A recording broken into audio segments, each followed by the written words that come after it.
उठ्नु विष्ट दाई, अलार्म बजिसक्यो। विष्ट दाई 6:30 भइसक्यो।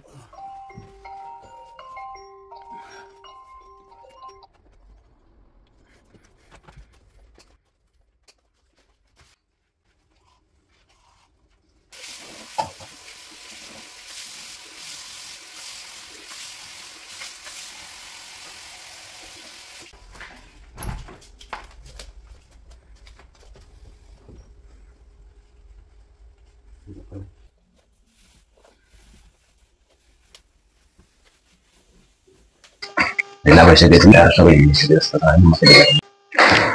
एलिभेटर बिजी भएको कारणले म चाहिँ स्टेयरबाट हिँड्नु पर्यो होइन।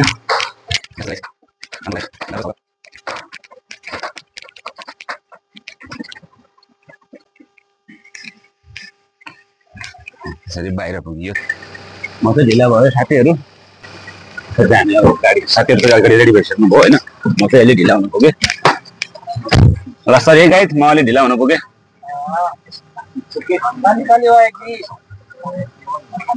हामी चाहिँ कम्पनीको गाडीमा चढ्छौँ गाइड होइन। हाम्रो गाडी चाहिँ अब किन्नै बाँकी छ, पैसा कमाएकै छैन। बाँकी कुरा चाहिँ तपाईँहरूलाई हामी बाटोमा देखाउँछौँ है त। अलिकति हिँडेपछि चोक पुगियो होइन। चोक छेउमा क्राउन होपु, BYC कलेक्सन, हेल्थ क्लब अनि यहाँ विभिन्न प्रकारका सी फुडहरू पाइने पसलहरू। अनि यो चाहिँ खाली मैदान जस्तो।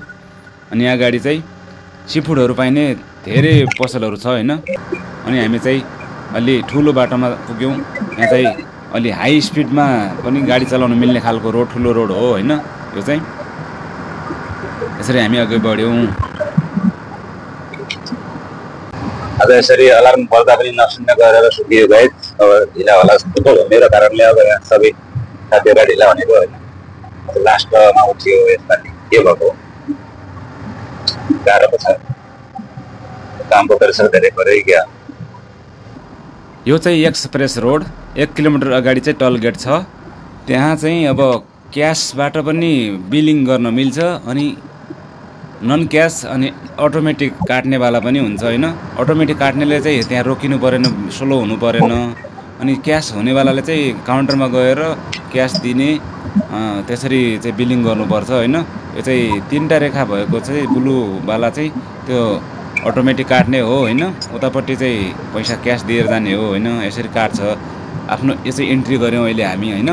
एक्जिट गर्ने ठाउँमा चाहिँ कति दूरी तय गरेको छ त्यो गाडीले त्यही अनुसार चाहिँ पैसा काट्ने गर्छ होइन।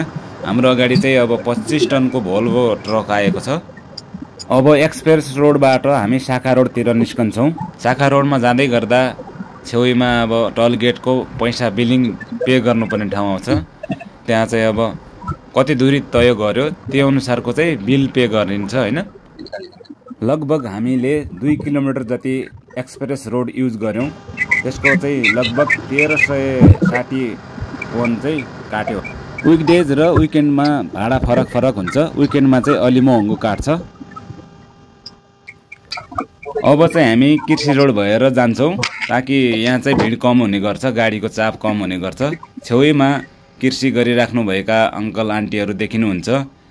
यहाँको कृषि गरेको तरिका देख्दाखेरि चाहिँ नेपालमा गएर कृषि क्रान्ति गरौँ कि भन्ने चाहिँ जागर आउँछ होइन। तर नेपालको परिस्थिति परिवेशले त्यस्तो गर्न नदिँदाखेरि चाहिँ अरूहरूको यहाँबाट गएका रिटर्नीहरूको कुरा सुन्दाखेरि चाहिँ नेपालको बारेमा चाहिँ त्यस्तो सुन्दा मनोबल घटेर आउँछ। आज शनिबारको दिन भएर धेरैजसो कम्पनीहरू 2 दिन बिदा हुने गर्छ। त्यसैले आज बाटोमा गाडीहरू धेरै छैनन्। अब केही बेर हिँडेपछि हामी कम्पनीमा पुग्छौँ। यसरी अब हामी कम्पनीमा पुग्यौँ। कम्पनीमा अब बिस्तारै अलिकति हिँडेर रोड क्रस गर्छौँ।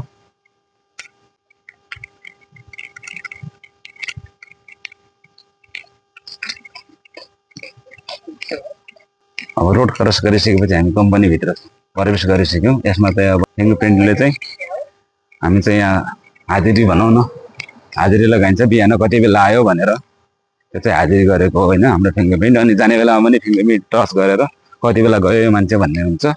अनि हाम्रो छेउमा यो रेस्टुरेन्ट छ। हामी चाहिँ यहाँ खाना खाने गर्छौँ। 안녕하세요.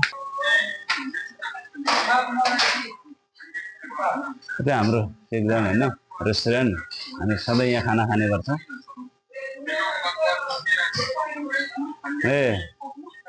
यहाँ खाना खाइसकेपछि अब चाहिँ मेन ढोकाबाट प्रवेश गरेर भित्र छिर्छौँ। अब यहाँ त चाहिँ अब लुगा चेन्ज गर्ने रुम ड्रेसिङ रुममा छिर्छौँ। अब यता चाहिँ प्रत्येकको आफ्नै लकर छ होइन, ऱ्याक छ, आफ्नो लुगा आफ्नो ऱ्याकमा राख्ने टक्क पारेर, अनि कम्पनीमा काम गर्ने ड्रेस लगाउने। यसरी नै मेरो दिनचर्या बितिरहेको छ गाइज।